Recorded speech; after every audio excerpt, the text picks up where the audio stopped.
Hello and welcome to Jakubication. If you're watching this, you're wanting to solve the problem where if you manipulate a Windows Game Bar recording in MoviePie, the FPS gets doubled or the picture gets sped up.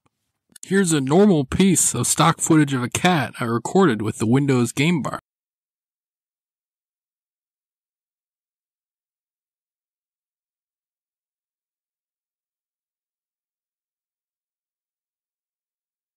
If you run the following MoviePie code that cuts off the first 6 seconds, you get the following as output. This I jokingly named as Cat Sanic because the cat is now sped up.